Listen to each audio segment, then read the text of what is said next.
All right, so today we're diving into a really powerful story. It's about a prophecy, an incredible test of patience, and a promise that was kept even when everything was falling apart.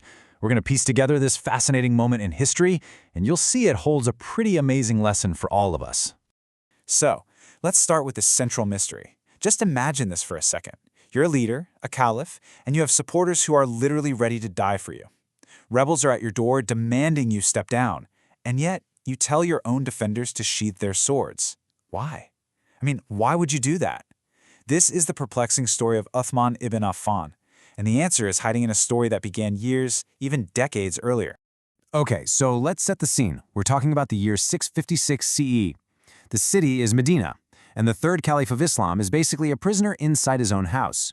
Now look at the situation here. Uthman wasn't some powerless figure. He was the leader of a huge state. He had more than enough loyal supporters ready to completely crush this rebellion, but he made a very deliberate choice.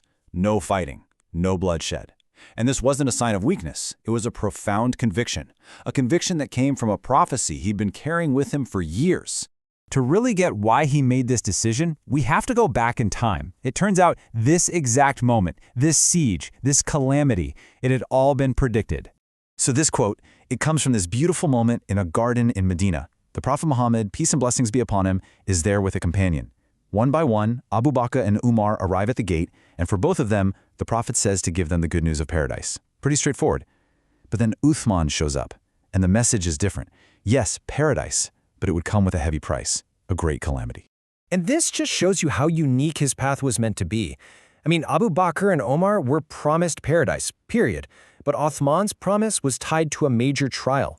So he knew from that day on that some kind of severe test was waiting for him and that his reward for getting through it would be paradise itself. And you know what? This wasn't even the only sign. Can you just picture this scene? The Prophet is on Mount Uhud with his three closest friends, Abu Bakr, Umar, and Uthman. And then the mountain itself starts to shake. The Prophet actually strikes it with his foot and makes this unbelievable declaration. He says who's there? Himself, the Prophet. Abu Bakr, the Siddiq, the truthful one. And then he points to Umar and Uthman and calls them two future martyrs. Wow. So the really crucial point here is Uthman didn't just have some vague feeling about a future trial. No, he was explicitly told he was going to die a martyr. These prophecies weren't just casual remarks. They were like divine preparation, getting him ready for the tough road ahead. But the most important instruction of all, well, that was given in secret. And now we're getting to the absolute heart of it, the direct answer to why Uthman refused to fight. It all comes down to a private conversation, a secret piece of advice he got years before. Aisha, the Prophet's wife, she's the one who told us about this. She said he called for one of his companions. He actually sent Abu Bakr away first. Then he called for Uthman. And when Uthman came in, the Prophet told Aisha to give them some privacy. He needed to talk to Uthman and only Uthman about something incredibly serious. This detail is just so powerful, isn't it? We don't know the exact words they exchanged in that private moment, but we know the effect they had. As the Prophet was confiding in Uthman, the weight of whatever he was saying was so heavy that you could see it on Uthman's face. His entire complexion changed. Something huge was being entrusted to him. And here it is. This was the advice. The garment he mentioned was a metaphor for the Caliphate, the leadership of the entire community. The Prophet was telling him that a time would come when people, hypocrites, would demand that he give it up, that he shed the garment. And the instruction couldn't have been more clear. Do not do it. Hold on to that trust, no matter what it costs, until you meet me again, which meant until the day you die. And this brings us right back to where we started. All those years later, with rebels surrounding his house, his friends are asking him, "Aren't you going to fight back?" And his answer was simple. It was unwavering. He said he was just persevering with the advice the Prophet gave him. He was refusing to shed the garment.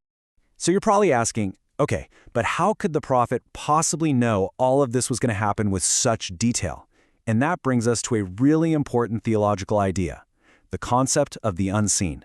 So in Islamic theology, knowledge of the future, what's called the ghaib, it belongs to God and God alone. No human being has that power. But God can and does grant some of that knowledge to his messengers, not for their own personal gain, but as part of their mission to guide and prepare people. This verse from the Qur'an is absolutely key. The Prophet himself makes his role crystal clear. He's basically saying, look, I don't have some built-in knowledge of the future. If I did, I would have avoided every bad thing and gotten everything good for myself.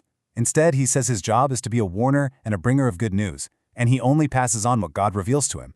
So, these prophecies that were given to Uthman, they weren't just some amazing predictions. They were divinely inspired guidance, delivered through the prophet to get a future leader ready for his greatest test. This knowledge wasn't about power, it was about preparation, and about teaching a really profound lesson to all of us. So, after all that, what's the big takeaway from this incredible story? What's the lesson in it for us, right here, right now? Let's just break down Uthman's response step by step. First, he was faced with a massive trial, a fitna. But instead of just reacting with force, he anchored himself in the guidance he'd been given so long ago. He chose patience, he chose steadfastness, and he held on to the responsibility he'd been given, even though he knew it would cost him his life. So, what is our garment today? For Uthman, it was very specific, the Caliphate. But for us, that garment represents our integrity, our principles, the truths we are meant to stand for. It's that core part of who we are that we have to protect when we're tested, the thing that really defines our character when life gets hard. And that right there, that is the timeless lesson. This story isn't just about a historical event, it's a masterclass in character. It teaches us that when there's chaos and pressure all around, the right move isn't always to fight back with the same fire, but to hold firmly to your principles, with patience and an unbreakable resolve. So I'll leave you with this to think about. When you face your own trials, your own moments of pressure and turmoil, what is the garment? What is that principle, that truth, that responsibility that you are meant to protect and never, ever shed?